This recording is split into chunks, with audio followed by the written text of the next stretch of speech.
Let's see.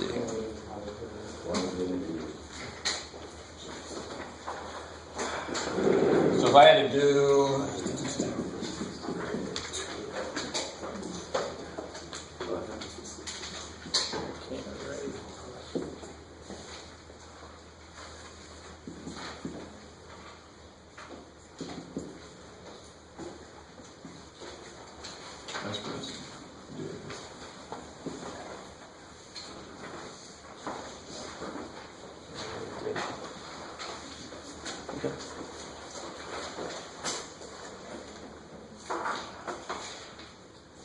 So in general, what does this number here tell me?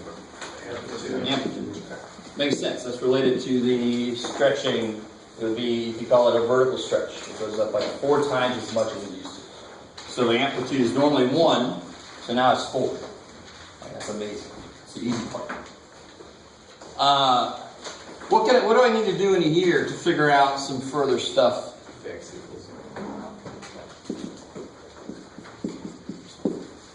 What can I do inside there? What do I need to do? Bless you. Factor the 2 out. Good. Take the 2 out, so I can see exactly what's happening to the x. Right. That'll kind of further identify that that is something I need. When I take a 2 out, what does this become? Pi over 4. Good. It doesn't become pi. It doesn't become 2 bigger when I'm taking a 2 away from it. What a little dude. What's the period normally for a cosine function is what? 2 pi, because that's how long it takes for it to get through one cycle. Right? And that's kind of our base function piece that we're going to move around. So the period is normally 2 pi. In general, what do I divide it by to figure out the new period? K. And what's k in this case? 2. 2 is k. Right? So whatever number is multiplying inside. And of course that relates to compression and stretching. Right? When I put a number in as a multiplier on the x, it's going to change the x-axis. So if I had square root of 5x, that's going to take this graph and it's going to actually compress it by 1/5. So normally that's what it is. This is going to compress it by 1/2. That's why I divide by it. I mean, it's going to cut it down by 1/2. What are we doing so far? This is the same thing we were doing before. It's exactly the same thing. Just call it different stuff. So the period now is pi. And if you want to, well, let's see, what's the phase shift? To the right, pi over 4. Good. So right, pi over 4, right? So shifted right, pi over 4. I'll let you guys absorb that. So there's a couple different ways to do this. The most analytical way to do this is to do like I did on the handout. You have the beginning of the cycle and the end of the cycle. Right? You can do it that way. Not a bad idea. It's kind of nice to have a check and balance going on. So what's the beginning of the cycle? Normally, what I would put inside would be 0. It would start at 0. Right? Because for cosine, what's the base graph for cosine is going to be at 0. What's cosine of 0? Yeah, I kind of gave it away there, didn't I? Cosine of 0 is 1. What's cosine of pi over 2? 0. Cool. Cosine of pi over 2, that'd be 90 degrees, like we were saying earlier. That'd be 0. Cosine of pi, I like it when I give it away like that. And through cosine of 3 pi over 2, 0 again. That's another 90 degree kind of reference angle, right? And then 2 pi is when it's back up to 1. Because now it's all back on the x-axis. So it's going to look like this. Yeah. And we know it keeps going forever outside of there, but that's the heart of it that we're going to move around. That's the whole idea here. I really want to make the big point of this. Those 5 points, 0 up to 2 pi, those are my anchor points. And what I do when I do this, when I do what we're about to do here, I figure out instead of starting at 0, where's it going to start now? And instead of ending at 2 pi, where's it going to end now? And then you just cut that in 4 parts, and bam, bam, bam, I'm done. Just fill in that same shape. You say that again. This is all it is. This is almost too easy to believe. Right? That's the shape. I can stretch it up and down. But what's important is At some point, it's the highest. At some other point, it's at 0. At some other point, it's the lowest. And I just got to figure out where those points occur now after all the shifting that this thing does to it. That's it. So it normally begins at 0. Where's it going to begin now if I solve this? Pi over 4. And why does that make sense, of course? Because we move to the right. Normally it starts at 0. If I move it right by pi over 4, it's going to start at pi over 4 now. And where's it going to end? Normally it ends where? 2 pi. So I set the inside equal to 2 pi because that's the input I would normally put in to make it end. So now I see what the actual input is for x to make it become that. It's going to tell me where it's now going to end. So if I solve this, what do I get? Pi over 2 plus 2 pi is 5 pi over 2? Yes. And then you divide by 2 and you get 5 pi over 4. Awesome. And why does that make sense? How far apart are these? 2 pi. No? Hopefully not. What's 5 pi over 4 minus pi over 4? Just pi. 4 pi over 4, which is pi, which is the period. Yes, sir? I took the shift, the right by pi over 4. I took that and then added by the period. I kick ass. That's awesome. That's how you find these two numbers. That kicks ass. Nothing wrong with that. This, I just want to show you this because it's a really nice check and balance when you start getting more complicated crap happening in there. Or just as a check to make sure that everything works out the way it's supposed to. Plus, when you have something like tangent, which doesn't start at 0. Why is it easier to do this a different way than this? Because it starts at 0. So the movement's easy. Tangent's going to start at negative pi over 2. Oh shit. So then this is going to be really nice to do, to see what the hell it's doing. Alright, so now if we graph this thing. So I know it's going to have that shape. It's going to start now at pi over 4. And then I want to go by pi over 4. So this will be 2 pi over 4, which is pi over 2, who cares? 3 pi over 4, 4 pi over 4, 5 pi over 4. Those are my anchor points now. So it's going to do this here. Instead of at 0, it's going to do it here now. But how high is it going to go? 4, because of this dude, right?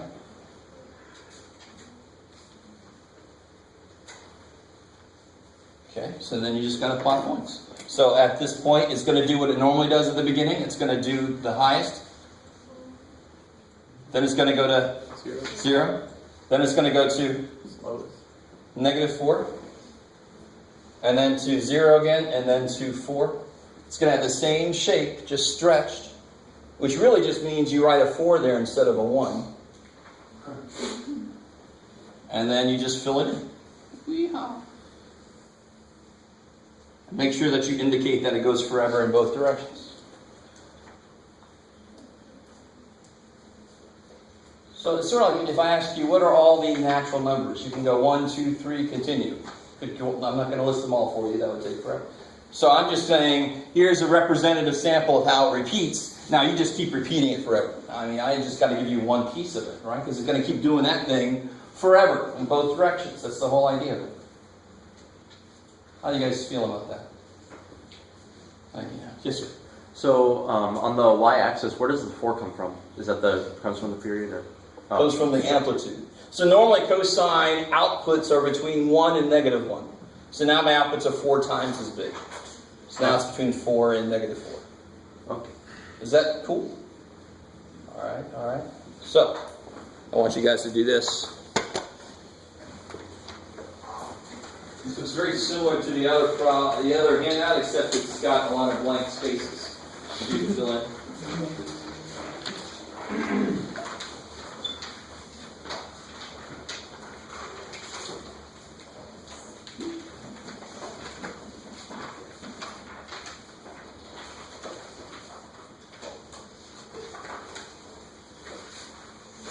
Figured I'd be nice and give you the cosine one we just did.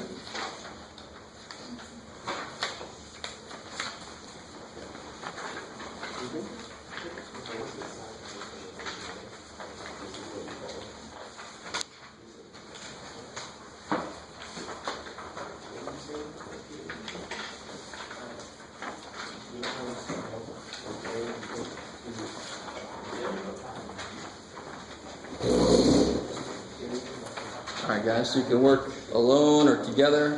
Need one more? Oh, extra.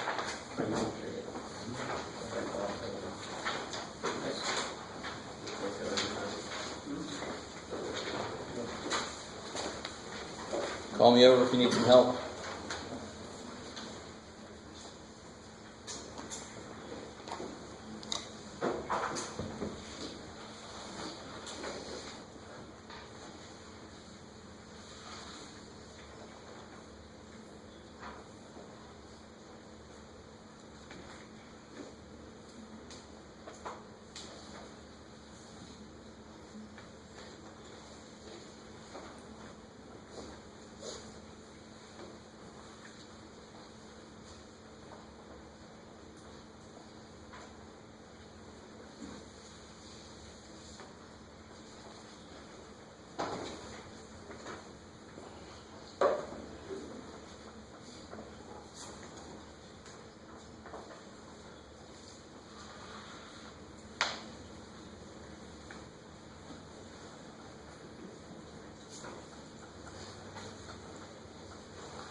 Yeah, be real careful when you go to factor that. Dividing by a half is the same thing as multiplying by 2.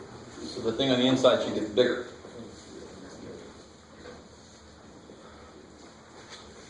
So you should not get pi over 16 anyway, for example. Don't do that to yourself.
Question?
Okay.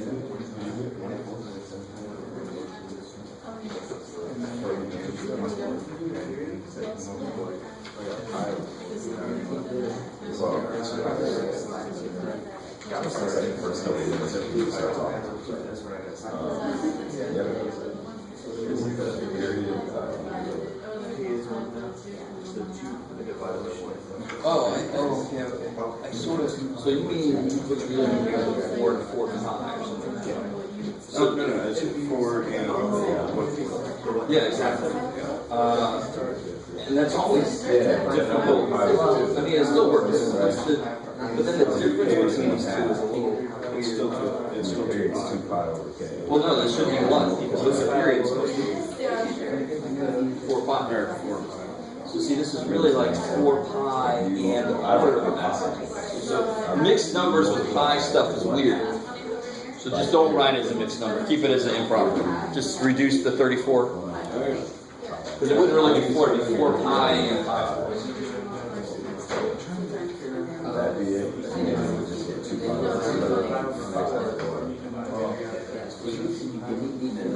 That's actually a good question to ask.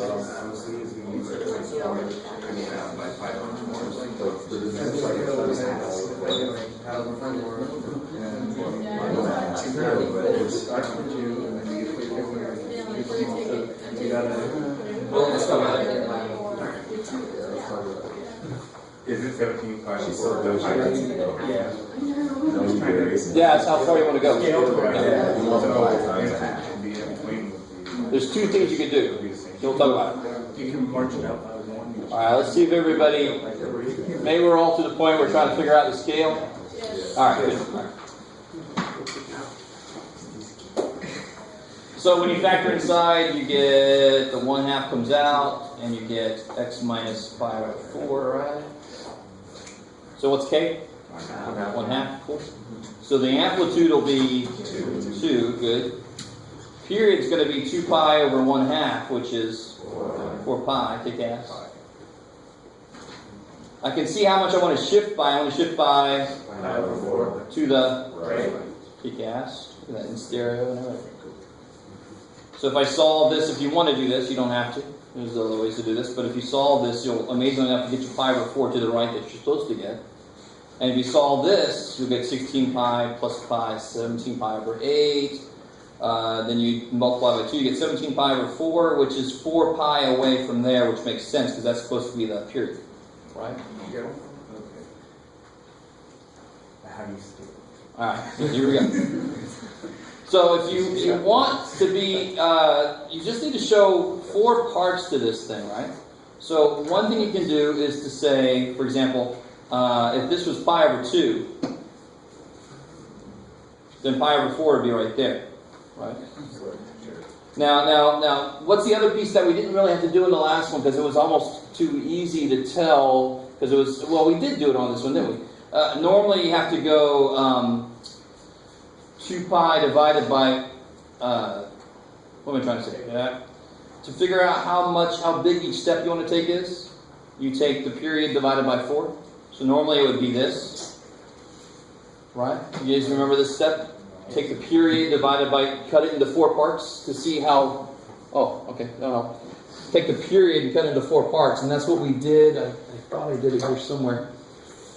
Maybe not, because it was just too easy to see what was going to happen here to get from one to the other. But if I take the period, which was pi here, divided by 4, then I'm going to step by pi over 4 each time, right? So here, if I take the period, which is 4 pi, divided by 4, I'm supposed to step by pi each time. Are we doing so far? Alright. Maybe.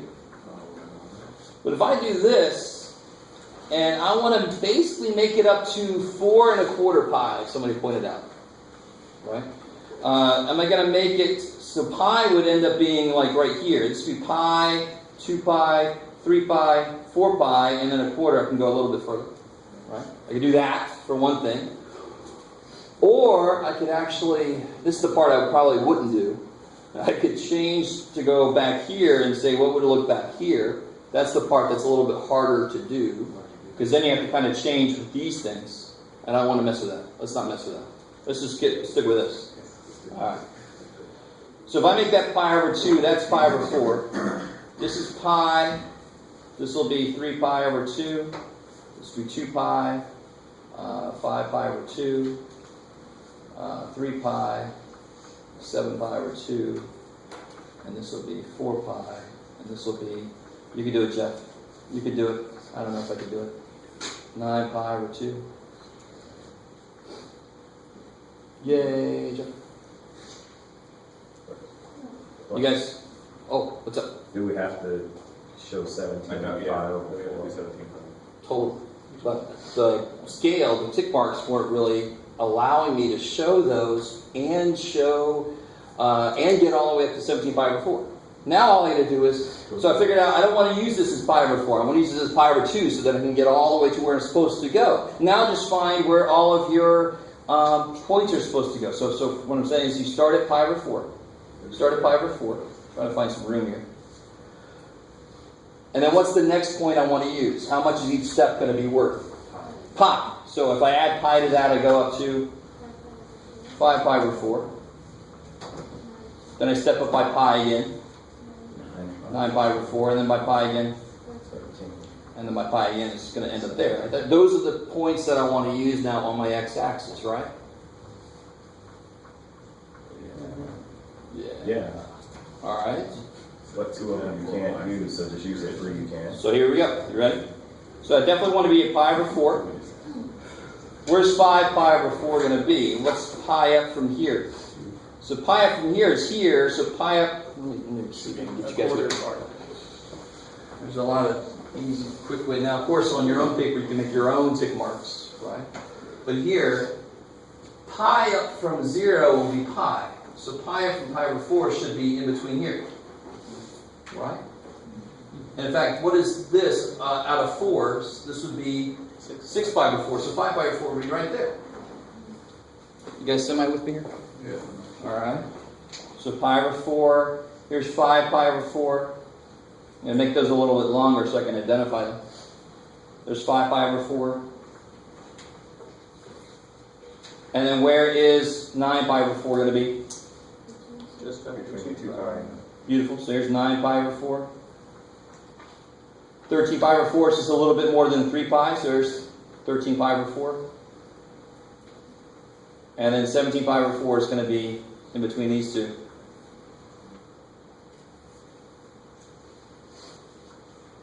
Crazy. So now I've got these guys marked as the important points. And I can just put on top of those what's supposed to happen. What was the amplitude again? 2. This is a cosine, so it's going to start off. And notice if I would have put a -2 here, of course, it would have flipped. I would have to be careful about that. This doesn't change. It starts off maximum because it's just multiplied by a positive. So at pi over 4, it's going to go up to 2. It's crazy. And then the next important point, 0. And then the next one, -2. And the next one, 0. And the next one, 2. Cool. So I wanted to show you an example of, oh boy, a really bad drawing. I do that every time I teach this class. That is just beautiful. All right. It took us a little bit to find in fact, it's really disgusting. It was too bad for me. It took us a little bit to find our key points, but once you find them, putting the picture on top of it is really simple. Let it be simple. You know what cosine does. Those finding these points, and of course it's 5 points really, but it's helpful. Once I find where this sucker is, I know it starts maximal there. And then it goes to 0, and then it goes to minimal, and then it goes to 0, and then it goes to maximum. So once I find those points, I'm basically done. I was going to say, if we know, so when we start off from our begin, we just do it by the period. Can we just add those tick marks under versus figuring out? Yeah, of course. Yeah, but you have to make sure your scale is consistent. So the fact that the tick marks were there already, it was difficult. I can't just use them because I'm supposed to go up by pi. Do you see what I'm saying? And my scale's got to be consistent. So you have to be careful about those two things. Your scale's got to be consistent. You can't just say pi over 4 and then 5 pi over 4, because then your scale is not consistent, right? You're going up by 1/4 of a pi, and then you're going up by pi. Holy shit! Yeah. Foolish question. I mean, why not just use the existing marks? I mean, it'd shift things on the graph a little bit, but Because, as long as yeah, as long as the positioning is right, who cares? if I use this one as pi over 4, Yeah. and then what would this be? Now, if you say that this is 5 pi over 4, that's bad. You should fail this class. What's wrong with this? It's not consistent. Not consistent. That's one of the most important things about graphs, is they got to be consistent. Your scale has got to be consistent. Yeah. With the scale you just drew on, you skipped 2 tick marks, just about between. I think the question was if you just skip the 2 tick marks, because it's still spaced the same. If you just use your Yeah, tick sure, marks, sure, yeah. did you do that? I didn't have to. So Like, did you have to write all to make this a little bit cleaner, I didn't have to write these down. I Oh, could just that's- identify them. Right. As long as you know, this will be pi. If this is pi over 4, this is half of a pi. So this is a pi. So then 5 pi over 4 would go there. Of course. Okay. But if I don't write it as I'm talking about it, you guys are going to lose what the hell's going on. But you don't have to. You don't have to have all this stuff happening on your scale all at once. But your scale has got to be freaking consistent. Right. Makes sense. I like it. All right. Yes, sir. So when you were doing the 4 pi divided by 4 to find out the scale, where did the 4 pi and the 4 come from? Oh, how many kind of regions are here? 1, 2, 3, 4. So I cut my period up into 4 parts to see how much I step each time. So normally it goes from 0 to 2 pi, right? Right. And why did I step by pi over 2 each time? Because I cut 2 pi up in 4 parts. Because there's 4. 1, 2, 3, 4 parts. Okay. Beautiful. And if you do that together with the phase shift, you actually don't have to do the beginning and the end cycle step. If you guys are semi with me. You don't have to do this if you know where it starts because of the phase shift, and you also know how much to step by each time, and you're golden. You don't have to do that step, but it's just kind of nice to see the algebra come out and say, oh yeah, it looks good, you're right. So it's up to you if you want to do that or not. Could we just use? We could just use the beginning shift to figure out that it's moving, like in this case, a pi over 4. Then we're just moving a pi, so we could just use the beginning shift to know. And then how much it goes each time. Yeah, exactly. You don't have to do the begin cycle, end cycle thing. But I just want to show you that because it's going to help us out a lot when we get to tangent, for example. All right. I didn't mean for that to get so muddled. I wanted to show you, not every problem is going to be that weird, but I wanted to show you a problem with being careful to scale, because I still have a lot of you guys turning in homework, which is essentially crap. I want to be very completely clear. If your graphs are not showing me detail, if your scale is not consistent, they are crap. I'm going to make you redo them, right? I mean, what's the main point of this class? What do I call this class? Graphing hell, yeah. So if the whole point of the homework is to get you really, really doing those graphs, so that when you get to calculus, it's the calculus that's the problem, not the graph also. That would so desperately suck. Calculus by itself is enough to go through in a semester. If you're also trying to remember how to, or learn how to graph things, holy shit, that's too much. It'll be an 8-credit course. All right, don't want that. Okay, on top of this bad boy, now I just don't think there's enough on there, so let me show you something interesting. Or maybe I can, let's do this. Let's do this. I'll show you here. This will be cleaner.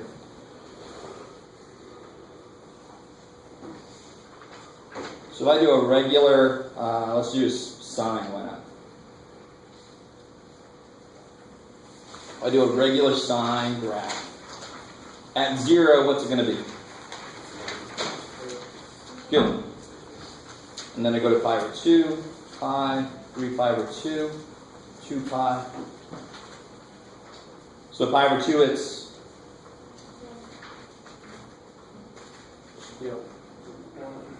What's sine at 90? 1. Because sine likes y at 90 degrees, it's all y.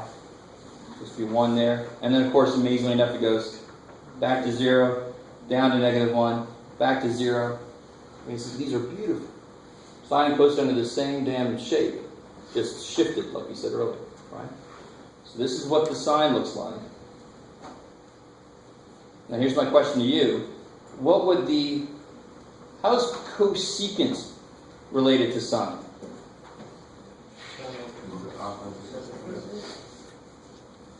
Yeah, be careful how you say it. It's the multiplicative inverse, sure. It's the reciprocal of it. But don't just say inverse, because inverse function means something different than reciprocal, right? Okay, beautiful. And we're going to talk about inverse trig functions today a little bit. So how the hell... Well, let's see. What happens at pi over 2, for example? Since sine at pi over 2... It's not a free minute. Sine of pi over 2 is 1. What's cosecant of pi over 2? 1. 1 over 1 is 1. It's amazing. Sine of pi over 4 is what? I just got that one. Sine of pi over 4 is? Beautiful. Root 2 over 2, which is roughly 0.7. Roughly 0.7. So at pi over 4, it's about 0.7. So what's cosecant of pi over 4?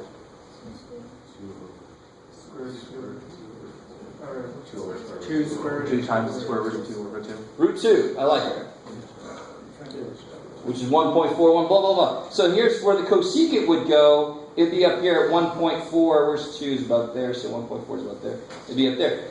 And what happens, so at 1 it's 1. At pi over 4, it's going to be the reciprocal of what sine is. Right? I don't want to make too big of a deal out of this, but I really want to show you where this comes from. Cosecant is 1 over sine. So since sine gets smaller and smaller as it goes away from 90 degrees, what's cosecant going to do? Since it's 1 over that, it's going to get bigger and bigger. In fact, at 0 degrees, or radians, whatever unit you want to use, it's 0, what would happen to cosecant? Sine of 0 is 0, so cosecant of 0 is undefined. Kick-ass, which really means what's there visually, graphically.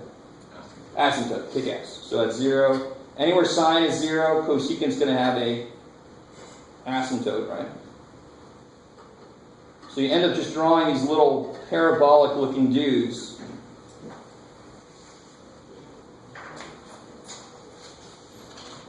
How do we feel so far? So how would secant work? Secant would work the same damn way, except the dotted graph should be that of secant goes with cosine, right? Sine goes with cosecant. Secant goes with cosine, right? S and C, C and S, whatever you got to do to make that sure you remember. All right, how you doing? You're like, what's wrong with you people? Couldn't you make S go with S? No, sorry, it's too bad. We thought about it, we thought that's too easy. So look at this. If I wanted to graph this function here,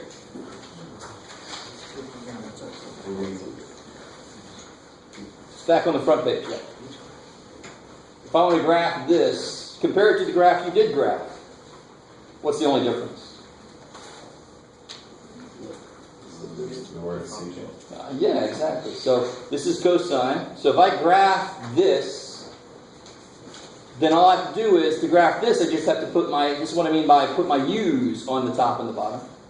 So like right here, if I'm trying to graph secant, I would just put a u, I put an asymptote wherever this bad boy is 0, and then I put my u in. That would be the secant. And over here, the same thing, this would go up.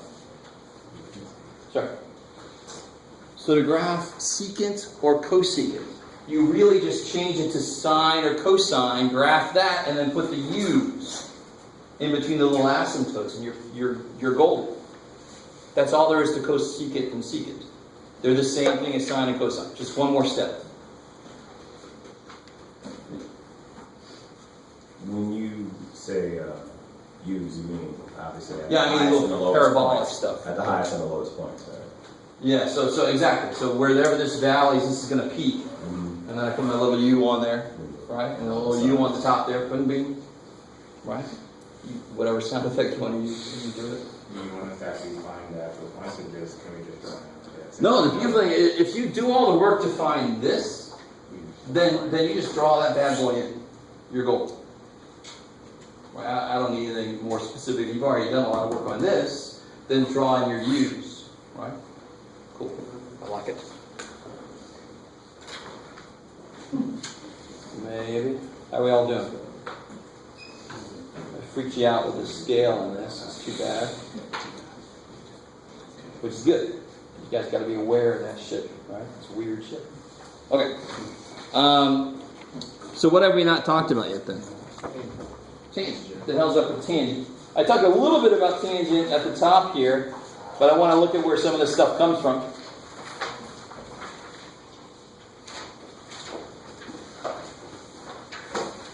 I don't know why I'm over here, but I just want to do this. I don't want to use a whiteboard for that too much. So what about if I want to graph tangent just by itself, not shifted or anything weird? Considering tangent, just keep in the back of your mind what tangent, how it's defined in terms of the other trig functions. What is it? In terms of this other trig, sine or cosine. So where is tangent going to have an asymptote? Anywhere cosine x is 0. TCAM. So there's going to be an asymptote because of cosine x on the bottom, where cosine x is 0. And of course, cosine x is 0. Yeah, at odd multiples of pi over 2, right? We say that, why is it not multiples of pi over 2? Because at pi, it's -1, it's not 0. So at every true 90-degree reference angle, it's going to be 0. So tangent x, let's see what this thing does. So I know then at negative pi over 2, there's going to have to be what? Asymptote, of course, because cosine is 0 there. Does everybody see that? Does everybody cool with that? Cosine is the denominator of tangent. Therefore, when cosine is 0, tangent is going to be infinite. It's going to be an asymptote there. Where else is going to be an asymptote? That's great. And this is going to be our base graph. It's going to repeat what we're going to do here. It's going to repeat that forever in both directions. What's tangent of 0?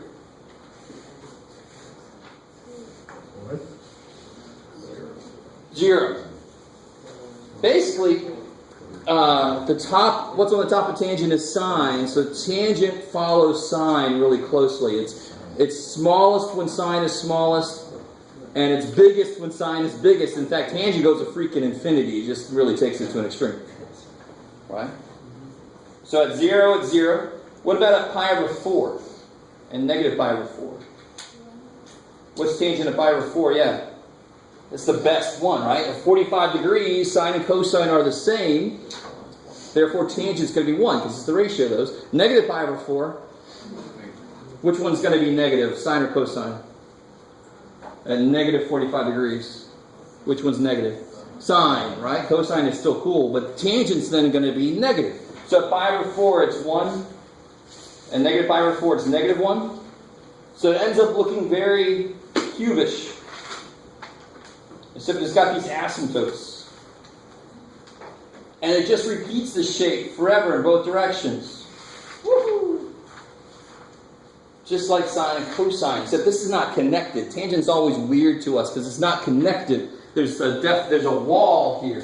So it doesn't keep going. It just it comes out of nowhere down here. Alright? Maybe. So when you do a shifted tangent, that's why I say on the front of this page that the anchor points we want to use, 2 of them are really asymptotes, and then we use these 3 in the middle.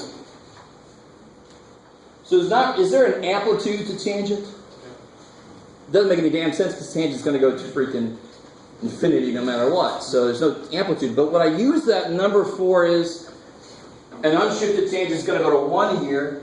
If it had 2 times tangent, it's going to go to 2 at pi over 4, and it's going to go to negative 2 at negative pi over 4. That's how I use it. So sometimes I might slip and say amplitude when I'm talking about tangent. That's because my brain looks at that as being like the stretch, and I just use the word amplitude instead. All right, just in case I say that, you're like, what the hell's up with this guy? So let's try one of these. Let's see. So if I wanted to graph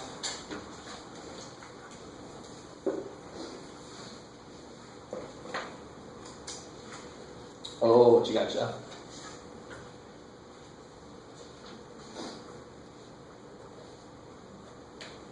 Sure, we'll do that. Oh, it's yummy.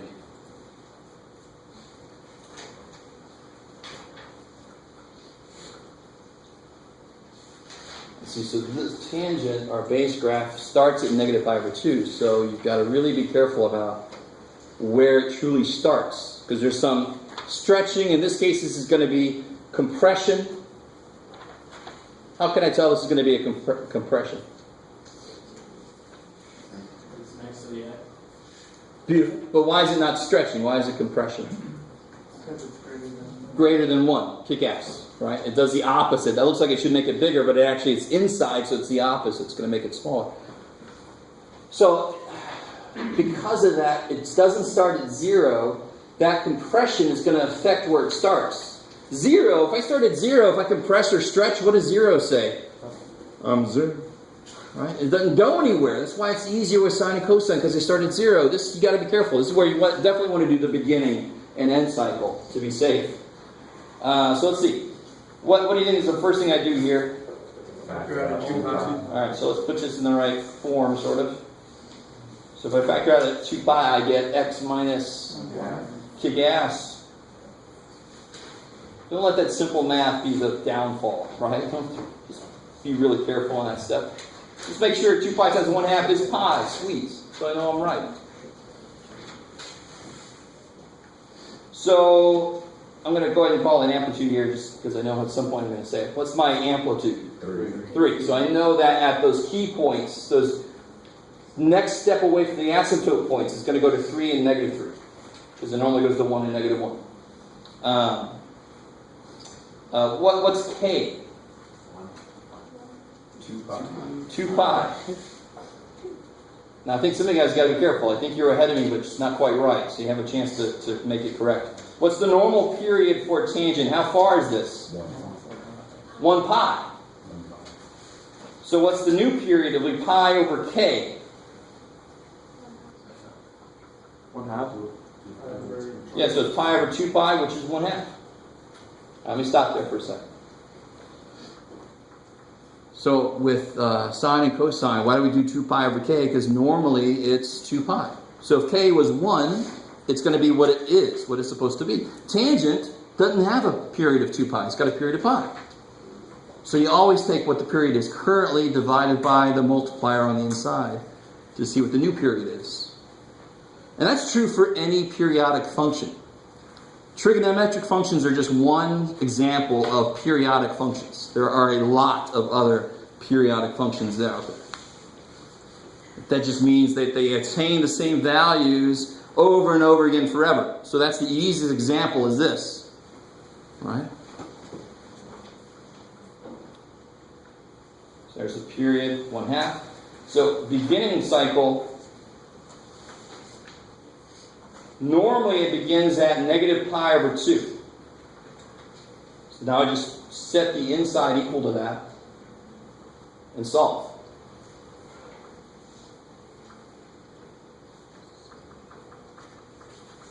I'm going to say this one more time. So because I am compressing it and I am shifting it, it's really hard to just think about where it's going to, there's no way, there's almost no way. So one thing I noticed right off the bat is what happens with all my pies. All my pies disappear, which normally would suck a lot, but this is good. I like pi. I don't like it to disappear, but this is okay. So then I add 1, divide by 2, then start at 1/4. How are we doing so far? I really want you guys, does it make sense why this procedure works? What do you normally put inside of tangent to make it start? Negative pi over 2, that's the beginning. So I want to say what's currently in there. How do I make it negative pi over 2 to get this started? And then I solve for what x is, and that's why it's going to start there. That's what gets the thing started. And where does it know it's ending? At pi over 2. So then I say, okay, when is the inside stuff going to be pi over 2? What x value would get this thing started? So again, I can kill my pi's. Sounds horrible. Add 1. Divide by 2. Is this correct as far as what the period is supposed to be? I'm saying it's going to take from 1/4 to 3/4 for this thing to complete a cycle, what's the period supposed to be? 1/2. 3/4 minus 1/4 is 2/4. 1/2, yes. Right? You got all these checks and balances to go across to make sure that things are going the right direction. All right, so I left myself the tiniest little bit of room here. The tangent's good. It goes up, so I don't need a lot of room out. So now, where are my asymptotes going to be? In fact, I could have been smart about how I drew this, but too bad for me. Where are my asymptotes going to be? They're at the beginning and the end. So the first one is going to be at 1/4. 3/4. I like it.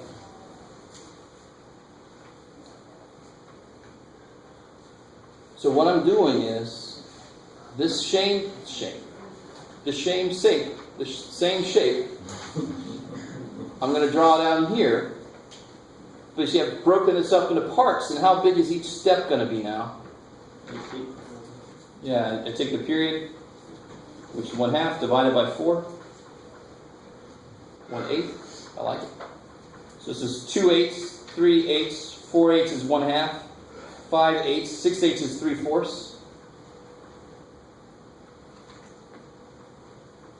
For some reason, I really just want to write small for you guys today. So hopefully, when you're doing your homework, you can think a little bit further ahead than I did and actually give yourself a little more room to show me what's going on. This kind of sucks here, but it's too bad for me. So my asymptotes are at the beginning and the end. In the middle, it's going to do what? 0. And I use my amplitude, which was 3, to see where it is here and here at the second and fourth steps. So the first step is an asymptote, lowest, middle, not lowest, but the lowest point I'm going to do, highest, and then an asymptote. That's the basic idea behind the tangent graph. So I'm just I'm just seeing where it ends up going, where the shape goes. Can you zoom out on that a little bit? This here? Yes. Alright, and hopefully your asymptotes actually go up and down. And then you just fill in your little cubic shape. Try to make it more cubic than mine. And of course, it repeats that forever in both directions. But you only have to draw the one representation. So there is no official amplitude, but pay attention to how you can use that multiplier in front. Go back to your original sketch of tangent. It starts at -1/2. And then when you were running through it, down please. And another graph, the coordinate you did to the side there. Okay. I didn't see that part. Okay. Never mind. Thank Cool, I like it. you. Exactly what I thought. So there's nothing really, as far as the process goes, the only specific thing about tangent is the points you use and its period is pi. But everything else is exactly the same work, if it's sine, cosine, whatever else. Yeah? If it's you can get rid of the pies on all components and getting that cycle. No, the only reason that worked is because my k had a pi in it. Do you see it? See what I'm saying? If that k didn't have a pi in it, then I would have had no pi there. Pi's wouldn't have been able to cancel. Yeah, it won't always come out to be non-pi numbers. All right, cool. How do you make numbers better? Make them pi. All right, so you just got to get in there and try those out. 5.3 is all about just cosine and sine. 5.4 talks about everybody else. Secant, cosecant, tangent, cotangent. So I want to end today talking a little bit about inverse trig functions.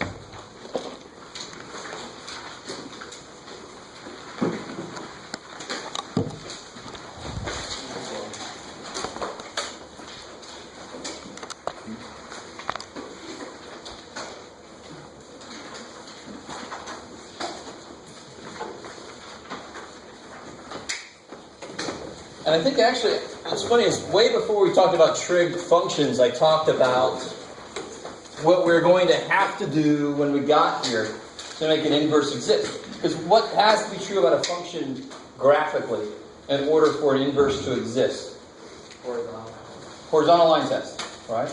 So, I mean, I graph a sine function very quickly, and I can tell there ain't no damn way in hell this thing is going to pass a horizontal line test. How often does a horizontal line go through this thing? Infinite number of freaking times, right? That's the worst any function can do with a test, right? If you go through twice, like, you're going to infinite number of times. Sine, you're freaking crazy. So what do we have to do here? I talked about this before. I don't know if anybody remembers what we have to do.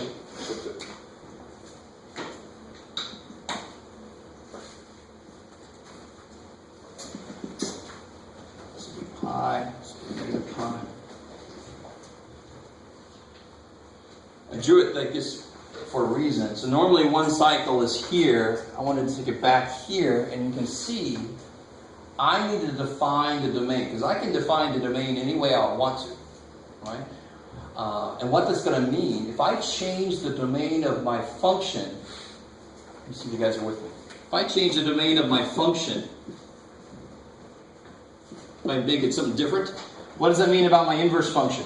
What's going to change on it? The range. I love it, right? Because the domain here relates to the range here. We got to talk about what that means when you start using inverse sine in your calculator. The answer it gives you will not necessarily be the answer you need. And we'll see why. It's not the calculator's fault. It's our fault for wanting to do this in the first place. So, how can I cut this? I can't have it repeat, so I can it kind of makes sense to just cut it there. That makes sense. So now it's at least not doing it. And then how do I make it not do it here? Cut it at pi over 2. Yeah. And do I attain all my values in between negative pi over 2 and pi over 2? Do I get all the possible values of sine? Yes, I get everything from negative 1 up to 1. If I restrict the domain of sine to be between negative pi over 2 and pi over 2, which means the range of my inverse function is going to be that. Is this now invertible?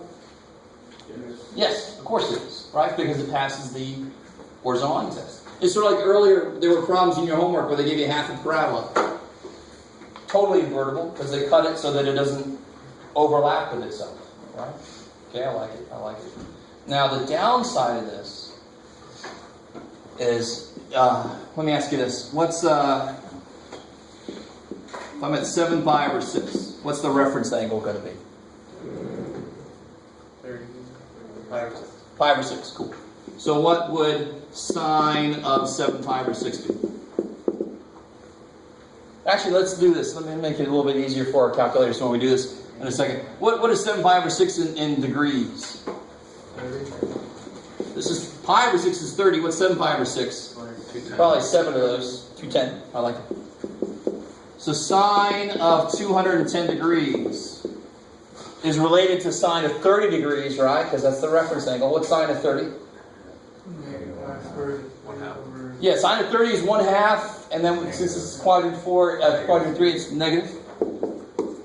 Is everybody cool with that? All right, cool. So then what, in this case, what should sine inverse of negative 1/2 be? And so what this is, that's the inverse, that's not the reciprocal of sine, that's cosecant. Why would it give it a different? This means the inverse function of sine. So what's the normal value that I put inside? What is that physically? That's a weird question. But what is 210? Is that feet? 30 degrees. It's the degrees. It's a radian. It's an angle measure, right? So the input's an angle measure, and the output is some number, some ratio, right? So for inverse sine, the input's going to be some ratio of numbers, and the output's going to be degrees or radians, depending on which mode your calculator's in, right? So everybody who's got a calculator, I didn't bring any, everybody who's got a calculator, put it into degree mode. From what we've done, this inverse sine should be 210 degrees, right? If sine of 210 is negative 1/2, the inverse sine of negative 1/2 should be 210. Some guys probably already know what's going to happen. So try it. Do you guys see where your inverse sine button is? It's right above your sine button. It's crazy how they do that for us. What is, and make sure you're in degrees. Yeah, weird shit. So the answer to this is not 210, it's negative 30 degrees. It's because you went from 180 and you went down 30. So when I get this is actually a reference angle. Did you guys do negative 1/2, right? Yeah. Okay. So when you get negative 30, the answer is going to be a reference angle. Because what's the only possible outputs for inverse sine? From negative 90 up to 90. So if I get 30, it's trying to tell me I'm in a location where the output's positive. So I would get 30 degrees if I really put 150 in. Because what's sine at 150 degrees? Is it positive or negative? Positive. So my output for my inverse sine, if I put inverse sine at 1/2, that's going to be positive 30. So the reference angle is 30. But like somebody said, one good way to look at it is you're like 30 below the x-axis or 30 above the x-axis. Is one way to look at it. Right? But just when you do an inverse trig, you're not going to get exactly the angle you want. Because if the problem said, I'm in the third quadrant, figure this stuff out, and you tell me negative 30 degrees, that's not the third quadrant. You have to change that into a third quadrant angle. Your answer will be a reference angle. Wait a minute. Everybody cool? I had it up. It's more of an observation because sine is relative to the x, right? What we were doing before. Sine is relevant to the y. Y. Excuse me. And you're just flipping it on itself, basically, because you're asking for the inverse. Yes, I'm asking, when you see this, it's really asking you, what angle do I do the sine of to get this? To get 1/2. Exactly. Negative 1/2. And of course, negative 30 is an answer to that. The sine of negative 30 degrees would be negative 1/2, but it's just in the wrong quadrant for my problem, right? So, because we had to restrict the domain to make an inverse function exist, the output of the inverse function won't always be what we want. It will be a reference angle, and it's just saying, here, do what you got to with it. I don't know what you want with it. So we got to say, oh shit, we want it in the fourth quadrant, we got it in the third quadrant, wherever the hell we are, and put it there. So we know that based off the degree that you give us, right? We know that based off of the information they give us. Yeah, they have to tell me some information about where the hell I am. So what would we do with cosine then?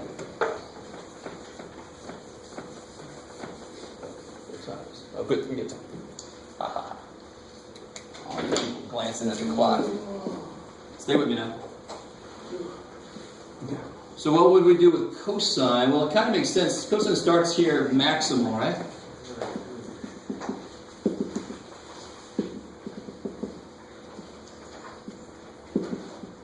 So cosine does basically this.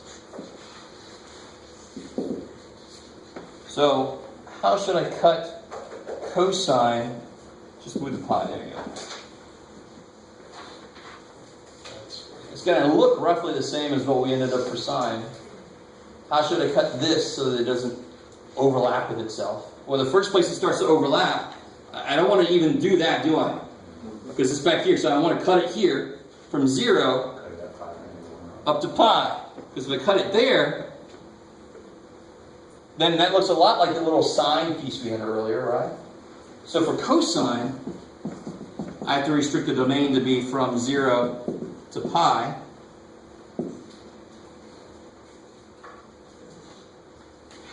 So then for inverse cosine, its range is going to be the same thing.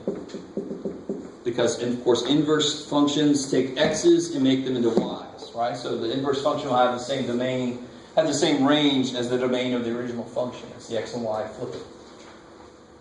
How we doing so far?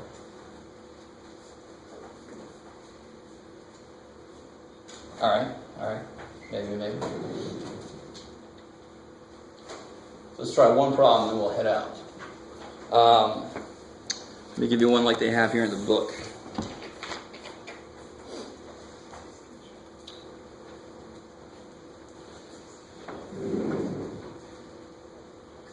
Oh, let's see if they have a good one. Oh, let me give you What do you think about that there? Don't put that in the calculator. You can in a second, but first I want you to think about it. The answer you're trying to get, normally you put an angle inside of a sign to get an answer. This is saying, what angle would you put into a sign? Sort of like logarithms are, what power would you put on this thing to make it happen like this? This is saying, what would you put into the sign to get 3 output? Well, what's the largest output for sign? What's the highest sign goes? 1. Yeah, exactly. This is undefined. There is no angle that would have the sign become 3, because the biggest sign could be is 1. Does not exist, or undefined, or garbage, right? Give you an E, 1 extra bar if you want to, like that. Up to you. So let's see. What would this be? You can do it, Jeff. You don't need a calculator for this. Be real careful. Inverse signs outputs will be between what and what? Who remembers? Inverse sign. In order to make it work, we had to shave off some stuff. Negative pi over 2. Yeah, good. Negative pi over 2 to pi over 2, right? So if I want this to be negative, it's going to have to be in the 4th quadrant. So really, the inverse sign is going to live in quadrant 1 and quadrant 4, right? Inverse cosine is going to live in quadrant 1 and quadrant 2. Which kind of makes sense. That captures the positive and negatives of both. Cosine would be positive, negative. Sine would be positive, negative. And they both just say, screw you, 3rd quadrant. Right? 3rd quadrant is just a mirror image of 1st quadrant. Right? Okay. The evil parallel universe of the 1st quadrant. So, what would this be? Has a little mustache on. What would beard this be? So for root 3 over 2, what do I take the sine of to get that? Let's start there. Pi over 3. Kick ass. I want to be close to the y-axis. I want the bigger angle to be close to the y-axis to get the bigger output. Pi over 3, but I have to do what with it? Make it negative. There you go. So the output of an inverse trig will always be an angle. Because the input of a trig is an angle. Right? They just switch it. Yeah. So for the inverse of sign is going to be in quadrant 1 and quadrant 4, right? Yeah, the inverse sign is going to be in those 2 quadrants because it's from negative pi over 2 to pi over 2, which would be, here's negative pi over 2, right? Back, and then forward pi over 2. That's quadrant 1 and 4. Inverse cosine would be quadrant 1 and 2. 0 to 180, 0 to pi. So that's a better visual to remember what the output should be. Now, if you do this in the calculator, what do you get? Oh, take it into radians. Let's see. Of course it will.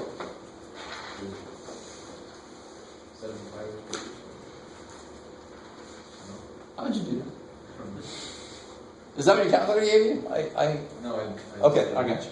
Well, yeah, that's the reference angle. That's what this is the reference angle for. But I want to know what your calculator give you. Negative 1.047, which is pi divided by 3, of course, right? So be real careful. I've asked you for an exact value. If you're in a part of the test that you're allowed to use calculators on, I do not want to see any of that shit. I need to see that shit. Cool. All right. So today we made it up through 5. Actually 6. Let me make this more official. 6-4. Sorry, 6-4. So we got 6-5 and 6-6. We'll see how much we can get through tomorrow. Are we still on track? Yeah. The test on Wednesday? No, remember before the break I moved it to Thursday. Yeah, so we should be able to do it. We'll see.